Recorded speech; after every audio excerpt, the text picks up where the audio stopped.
Nous voulons nous réjouir aussi de la parole de Dieu. Nous allons beaucoup la lire ce matin. Je vous avertis, et c'est bon que de lire la parole de Dieu. En fait, j'avais un titre ce matin, j'avais une orientation sur mon cœur que j'avais envie de vous partager avec ce message qui est un tout petit peu interpellant. Quelle est ton intention? Quelle est ton intention? L'homme regarde à l'apparence, mais le Seigneur regarde au cœur. Et il connaît notre cœur au plus profond de nous-mêmes et sait quelles sont nos motivations les plus profondes, quelles sont nos ambitions les plus profondes et également nos intentions. La parole n'est pas encore sur ma langue, que déjà, Éternel, tu la connais entièrement. Psaume 139, 4. Et nous a dit aussi, les mauvaises intentions font horreur à l'Éternel, mais les paroles bienveillantes sont pures à ses yeux. Proverbe 15, 26. Et il est important de réfléchir à nos motivations, pas seulement dans ce que nous disons, mais dans nos actes, nos relations avec les autres, les décisions qui nous motivent. Et cela touche directement à l'état de notre cœur et à notre relation avec le Seigneur. Alors je vais vous proposer ce matin de prendre 3 exemples distincts de personnes ayant le même prénom. Est-ce que ça vous donne déjà un indice? Dans le Nouveau Testament, on trouve 3 fois le même prénom. Si vous enlevez un « i », ça fait un fruit. Il s'agit d'Ananias. Et je vous propose de prendre les 3 histoires distinctes d'Ananias, donc 3 personnages qui sont totalement et diamétralement opposés, et nous allons vraiment nous focaliser sur quelles sont leurs intentions. Alors, son prénom, juste en préambule, en hébreu, signifie « grâce du Seigneur ». Grâce du Seigneur. On va voir que tous ne vont pas manifester cette grâce. Je ne vous en dis pas plus. Nous prenons le premier passage dans Actes, au chapitre 5, les versets 1 à 11. Acte 5, 1 à 11.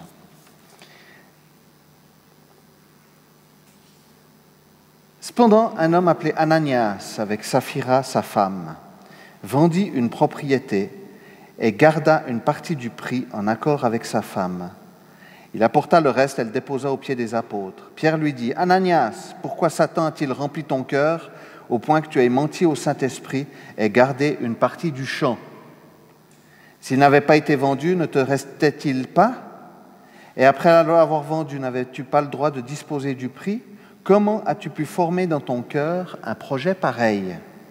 Ce n'est pas à des hommes que tu as menti, mais à Dieu. » Quand Ananias entendit ces paroles, il tomba et expira. Une grande crainte s'empara de tous ceux qui l'apprirent. Les jeunes gens se levèrent pour enlever le corps, puis ils l'emportèrent pour l'enterrer. Environ 3 heures plus tard, sa femme entra sans savoir ce qui était arrivé.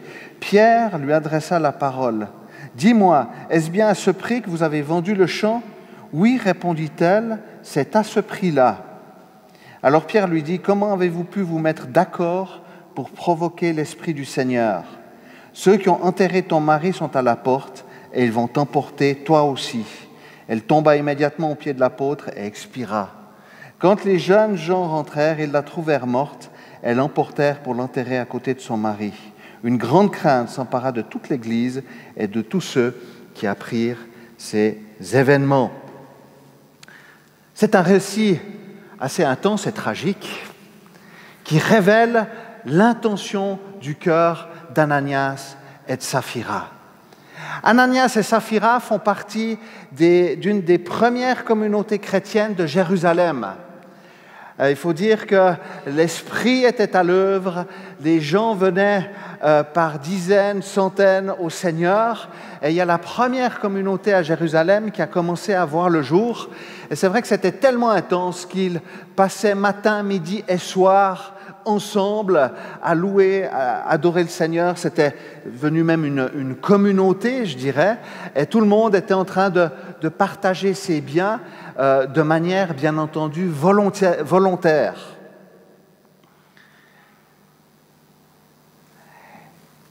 Et il nous a dit que de cette communauté, que ceux qui avaient cru en Jésus n'étaient qu'un cœur, qu'une âme, et que personne ne disait que ses biens lui appartenaient en propre, mais ils mettaient tout en commun. Il n'y avait aucun nécessiteux parmi eux. Tous ceux qui possédaient des champs ou des maisons les vendaient, apportaient le prix de ce qu'ils avaient vendu et déposaient aux pieds des apôtres. Elle en faisait des distributions à chacun en fonction de ses besoins. Actes 4, 32, 35. Et avant l'exemple d'Ananias et de Saphira, il nous a mentionné l'exemple d'un certain Joseph, surnommé Barnabas, et qui, après avoir vendu son champ, en apporta l'argent, elle déposa aux pieds des apôtres. Ananias et son épouse Saphira vont aussi vendre leur champ, et ils viennent de le vendre, et en s'accordant, n'en apportent qu'une partie. Le problème ne vient pas qu'ils ne donnent pas tout le produit du champ, il est surtout qu'apparemment, de visuel, il semblait qu'ils apportaient le tout.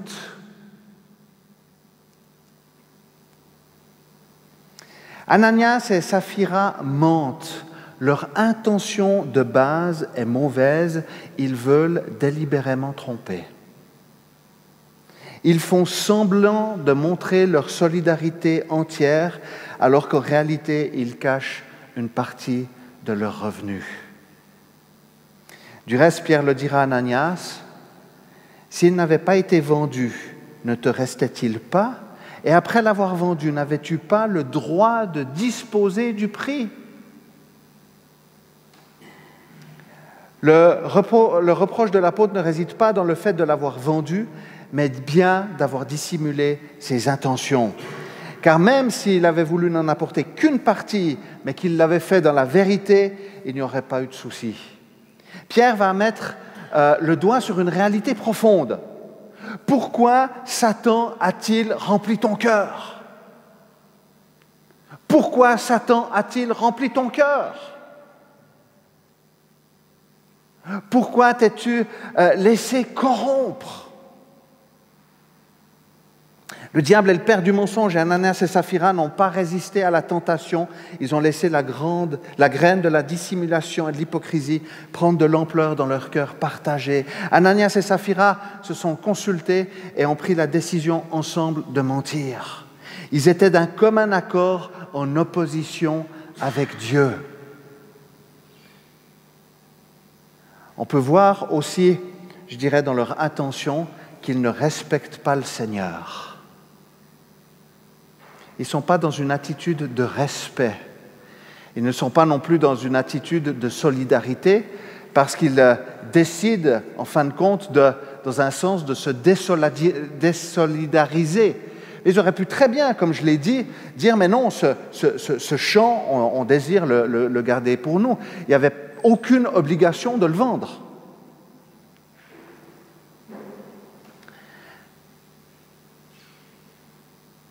Ananias et Saphira se sont consultés et ont pris la décision ensemble de mentir.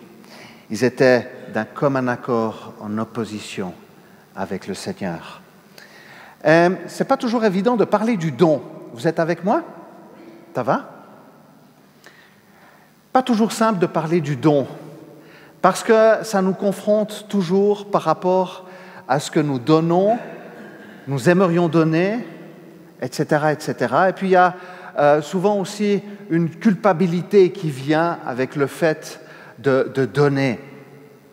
En parlant du don, l'Écriture nous dit, dans 2 Corinthiens 9, 7, que chacun donne comme il l'a décidé dans son cœur, sans regret ni contrainte, car Dieu aime celui qui donne avec joie. Amen. Dieu aime celui qui donne avec joie, comme il l'a résolu dans son cœur, sans contrainte, sans pression. Et c'est très important que lorsque nous désirons apporter nos offrandes matérielles au Seigneur, nous puissions nous accorder avec le Seigneur et que nous puissions le faire en plein accord avec lui. Je vous raconte une petite histoire. Ça va, vous aimez les histoires toujours? Je ne sais pas si vous l'avez déjà entendu, mais ça vous donnera des bons souvenirs, mais je ne crois pas. Et je le dis ça en toute humilité, et puis c'était à un moment donné bien précis. J'étais à l'église et j'allais partir, c'était en 2004, c'était au mois de, je vais être très précis dans ce que je dis, c'était au mois de juin, je venais de marier ma magnifique épouse il y a 21 ans, et puis nous allions partir en Afrique avec des jeunes pour faire un camp au Bénin, dans le berceau du Vaudou. Ouais, on était un peu tête brûlée à l'époque, peut-être toujours encore un petit peu, mais c'était de l'évangélisation. On était avec une douzaine de jeunes suisses, et puis il nous fallait encore de l'argent pour aller là-bas au Bénin pour notre voyage. On ne gagnait rien, ou pas grand-chose. Moi, j'étais aux études en théologie biblique, et puis ma femme non plus. Et puis je dis, mais Seigneur, il faut vraiment que tu nous aides. Et puis, juste avant le culte, il y a quelqu'un qui vient me remettre une enveloppe, et il y avait 100 francs dedans. Et j'étais là, j'étais très reconnaissant, puis je dis, merci Seigneur, parce qu'il nous manquait une somme assez précise. Et je dis, mais Seigneur, je te remercie parce que c'est déjà le premier pas en avant vers la somme. Il manquait quelques centaines de francs. Et puis, le culte se passe à un ordre habituel avec l'offrande à la fin. Et lors de l'offrande, je pose ces 100 francs devant le Seigneur et je dis, Seigneur, qu'est-ce que tu veux que je fasse? Parce qu'en fait, cet argent, il t'appartient. Et je sens le Seigneur qui me dit, tu donnes cet argent. Mais ce n'était pas rationnel. Dans ce sens-là, ça ne m'est pas toujours arrivé de devoir faire ce pas-là. Et j'aimerais mettre aucune culpabilité sur qui que ce soit ce matin, que ce soit très clair. Mais je sentais vraiment, dans ma relation avec le Seigneur, qu'il me demandait de faire ce pas, de mettre ces 100 francs dans l'offrande. Et c'est ce que j'ai fait.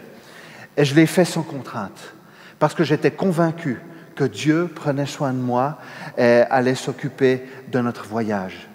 Et la fin du culte a sonné, et j'ai quelqu'un à la fin qui vient vers moi et qui me dit « Je veux participer à ton voyage ».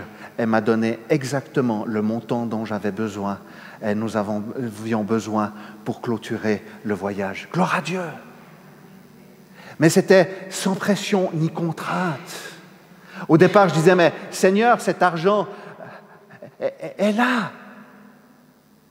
Est-ce que je ne suis pas en train de, justement, mépriser ce don-là que j'ai reçu? Mais cette fois-ci, le Seigneur me l'a demandé. Et il y a eu d'autres fois où j'ai eu des dons et le Seigneur ne m'a pas demandé de le donner de cette manière-là. Très important, le don, c'est dans la relation avec le Seigneur, d'avoir une intention en adéquation avec le Seigneur. Pas de pression, pas de culpabilité, mais en responsabilité, sans regret ni contrainte, avec joie, en toute liberté. On part dans le deuxième texte? Alors nous allons parler de Ananias, le grand prêtre. C'est dans Acte 22, le verset 30, et puis on va aller jusqu'à Acte 23, le verset 5. Il faut savoir que ici, Paul a été emprisonné, d'accord, et puis il est traité injustement. Donc, Acte 22, 30.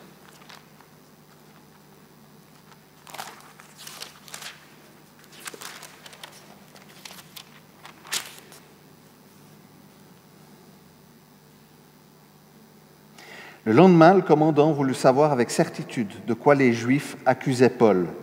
Il le fit détacher et donna l'ordre au chef des prêtres et à tout le Sanhédrin de se réunir, puis il fit venir Paul et le plaça au milieu d'eux. Les regards fixés sur le Sanhédrin, Paul dit « Mes frères, c'est en toute bonne conscience que je me suis conduit devant Dieu jusqu'à aujourd'hui. » Le grand prêtre Ananias ordonna à ceux qui étaient près de lui de le frapper sur la bouche. Alors Paul lui dit « C'est toi que Dieu va frapper, muraille blanchie. Tu sièges pour me juger conformément à la loi, et tu violes la loi en ordonnant qu'on me frappe. » Ceux qui étaient près de lui dirent « Tu insultes le grand prêtre de Dieu. » Paul répondit « Frère, je ne savais pas que c'était le grand prêtre. En effet, il est écrit « Tu ne parleras pas mal du chef de ton peuple. »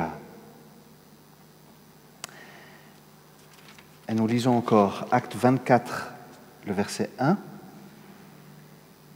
5 jours après, le grand prêtre Ananias descendit à Césarée avec des anciens et un avocat du nom de Tertulle.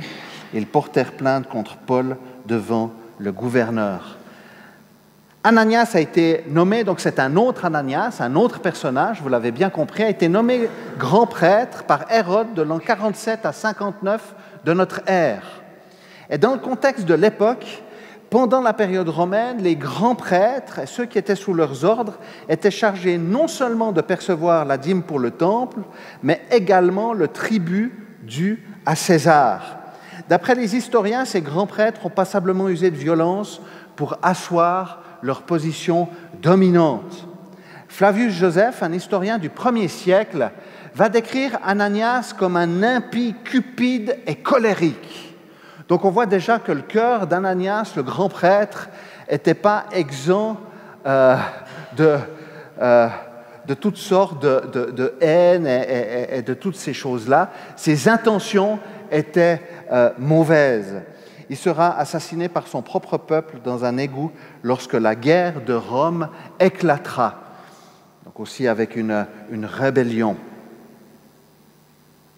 Paul est injustement traîné devant les tribunaux, mais il y a un élément que vous avez peut-être vu qui fait toute la différence. Paul va dire « C'est en toute bonne conscience que je me suis conduit devant Dieu jusqu'à aujourd'hui. » Et cette importance de garder une bonne conscience devant Dieu, et cela va nourrir nos intentions et nos motivations.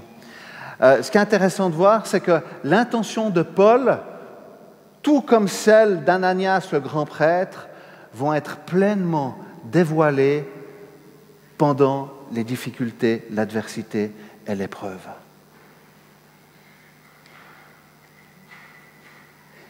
Il est souvent facile d'avoir de bonnes intentions quand tout va bien. Mais quand tout va mal et quand ça pique là où ça fait mal, il y a des mécanismes parfois qui se déclenchent en nous et c'est souvent là que se dévoilent réellement les motivations de notre cœur. On voit que l'apôtre Paul va dire « mais j'ai une bonne conscience ». Il va du reste dire « je ne savais pas que Ananias était grand prêtre, sinon je ne me serais pas permis de parler de cette manière-là ». Mais c'est aussi intéressant de voir que Paul va lui dire « muraille blanchie ». À quoi est-ce que ça vous fait penser, muraille blanchie ? Aux pharisiens, exactement. Jésus a dit cela aux pharisiens et aux religieux de l'époque. Vous êtes des sépulcres blanchis. Qu'est-ce que ça veut dire ? À l'époque, les tombes étaient recouvertes de chaux blanches. Et en fait, Jésus était en train de dire, mais de l'apparence extérieure, c'est nickel. Vos toges sont blanches. Vous êtes les premiers à la synagogue à vous mettre devant, mais l'intérieur est pourri. Il y a quelque chose qui ne va pas dans votre cœur. Il y a... vous ne reconnaissez pas Jésus comme votre Sauveur et Seigneur.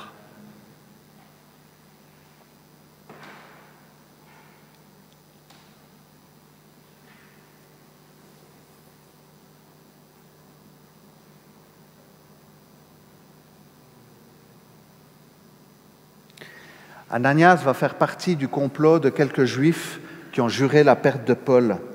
Il fuira du reste, et on voit les intentions, je dirais, maléfiques d'Ananias, le grand prêtre. Il va faire près de 100 kilomètres pour aller jusqu'à Césarée. Ils n'avaient pas de voiture à l'époque. C'était certainement en cheval avec des carrioles, des routes difficiles, plusieurs heures. Il va mettre 100 kilomètres pour aller jusqu'à Césarée afin de porter plainte contre l'apôtre et surveiller le procès. Son intention est de détruire Paul et au fond, il s'oppose farouchement à l'Esprit du Seigneur. Le grand prêtre est motivé par ses propres intérêts. Il ne cherche pas à savoir quelle est la volonté de Dieu.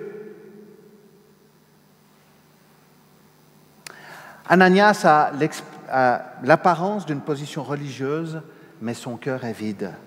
Son seul but est de parvenir à ses fins en condamnant injustement l'apôtre Paul. Il ne reconnaît absolument pas Jésus comme sauveur de sa vie et persiste dans ses jugements et condamnations abusifs. Il use de son pouvoir sans se soucier des intérêts de Dieu et des autres.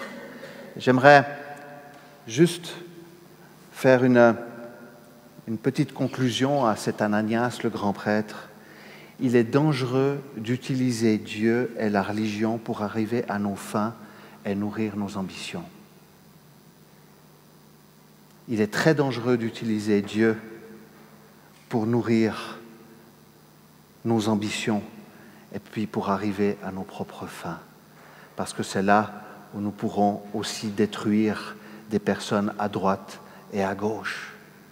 Tout ce que je fais n'est pas pour ma gloire, mais que tout ce que je fais soit pour la gloire du Seigneur.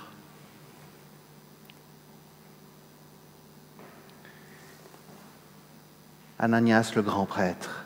Et j'aimerais terminer par Ananias, un disciple de Jésus-Christ à l'écoute. Et c'est le troisième et dernier Ananias. Ça va? Vous êtes avec moi? On continue? Alors, Actes, le chapitre 9, donc on revient un tout petit peu en arrière, et nous allons prendre les versets 10 à 18. Acte 9, 10 à 18. Or, il y avait à Damas un disciple du nom d'Ananias. Le Seigneur lui dit dans une vision, « Ananias !» Il répondit, « Me voici, Seigneur. » Le Seigneur lui dit alors, « Lève-toi, va dans la rue qu'on appelle la droite, et dans la maison de Judas, demande un nommé Saul de Tarse. » En effet, il prit, et il a vu en vision un homme appelé Ananias entrer et poser les mains sur lui, afin qu'il retrouve la vue. Ananias répondit, « Seigneur, j'ai appris de beaucoup tout le mal que cet homme a fait à tes saints, à Jérusalem, et ici il a plein pouvoir de la part des chefs des prêtres pour arrêter tous ceux qui font appel à toi. » Mais le Seigneur lui dit, « Vas-y, car cet homme est un instrument que j'ai choisi pour faire connaître mon nom aux non-juifs, aux rois et aux Israélites. Je lui montrerai tout ce qu'il doit souffrir pour moi. » Ananias partit. Une fois entré dans la maison, il posa les mains sur Saul en disant, « Saul, mon frère, le Seigneur qui t'est apparu sur le chemin par lequel tu venais m'a envoyé pour que tu retrouves la vue et que tu sois rempli du Saint-Esprit. » Aussitôt, il tomba comme des écailles de ses yeux et il retrouvera la vue. Il se leva et fut baptisé. Après avoir pris de la nourriture, il retrouva des forces. Amen. Quelle histoire incroyable. Ananias, c'est le seul passage dans les Écritures où on parle de cet Ananias-là. C'était simplement un disciple du Seigneur. Un disciple qui était là, qui était à l'écoute. Un disciple qui priait le Seigneur. Il ne nous a pas dit qu'il avait un ministère particulier. Il ne nous a pas dit qu'il avait un appel particulier. Mais c'est intéressant parce que le Seigneur va venir tirer Ananias. Et on va voir en fait l'intention du cœur d'Ananias. Quand le Seigneur lui apparaît dans la vision, Ananias va dire « Me voici ». Ça fait penser à Ésaïe, où le Seigneur dit « Qui enverrai-je ? Me voici ». Mais quand la mission est donnée à Ananias, c'est là où on voit réellement ses intentions. Comment est-ce que moi j'aurais réagi en entendant que je dois aller vers Saul de Tarse, celui qui a persécuté les chrétiens, celui qui a fait énormément de mal. Il avait juré la perte de la première église à Jérusalem. Quand Étienne était en train de se faire lapider, il tenait les manteaux des persécuteurs. Mais Ananias a ce cœur qui est devant le Seigneur. Il veut plaire à Dieu. Son intention est de plaire au Seigneur et de se rendre disposé et disponible pour lui. Et cela va absolument tout changer.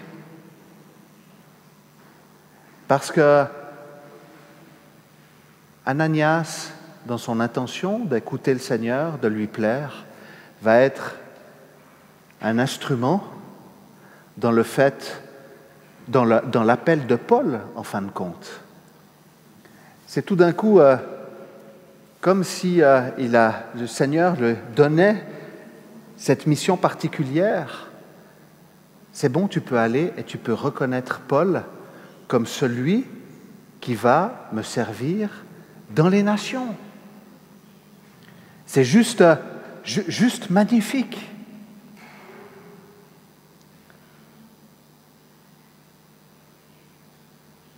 Il va prier pour que Saul recouvre la vue.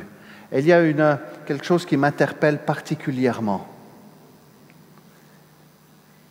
C'est que Ananias va dire à Saul, mon frère. Il a tout à fait compris la portée. Mon frère. Il va faire confiance à la parole du Seigneur. Elle a manifesté de manière claire et précise. On fait un cours pour les prochains baptêmes, pour les prochains baptisés. Et on parlait effectivement en fait, qu'est-ce que ça veut dire obéir au Seigneur? Qu'est-ce que ça veut dire, en fin de compte, suivre ses commandements?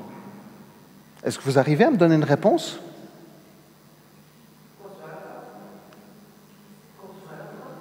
Qu'on soit heureux? Je dis, qu'est-ce que ça veut dire suivre les commandements du Seigneur? Ouais, mais c'est pas là où je veux vous amener. Qu'est-ce qui fait que j'obéis au Seigneur et que je pratique ses commandements? C'est quoi la motivation première? Exactement, c'est l'amour. Et c'est la base, l'amour pour Dieu et l'amour pour le prochain.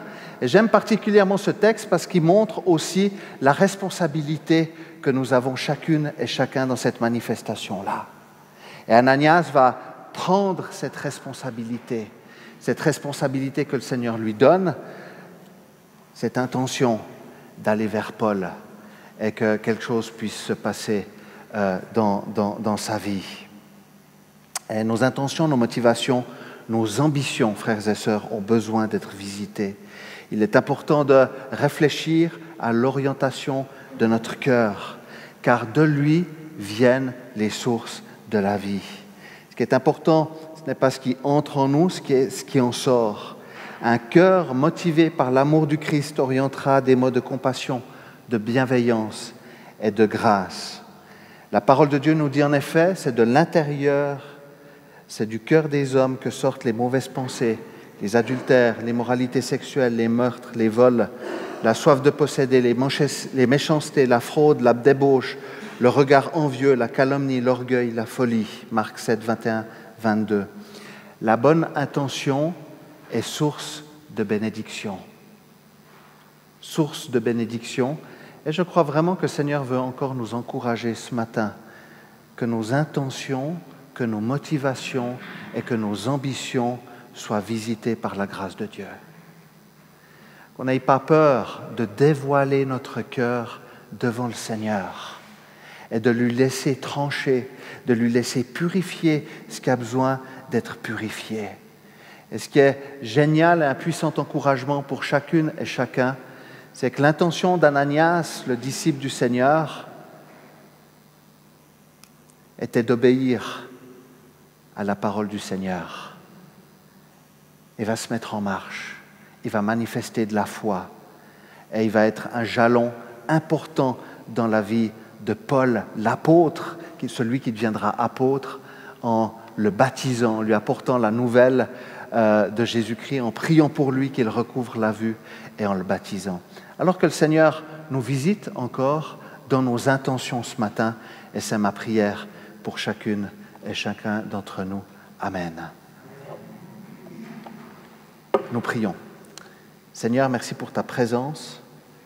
Et nous te prions, Seigneur, de visiter encore nos cœurs, de visiter nos pensées, Seigneur, de venir les renouveler. Nous te le demandons, Seigneur, dans le nom de Jésus. Seigneur, nous te demandons pardon là où nos intentions n'ont pas été bonnes, là où nous avons fait preuve de religiosité, là où nous avons voulu nourrir notre propre ego. Et nous te demandons pardon pour cela, Seigneur. Merci parce que tu viens repréciser les choses aussi dans nos vies.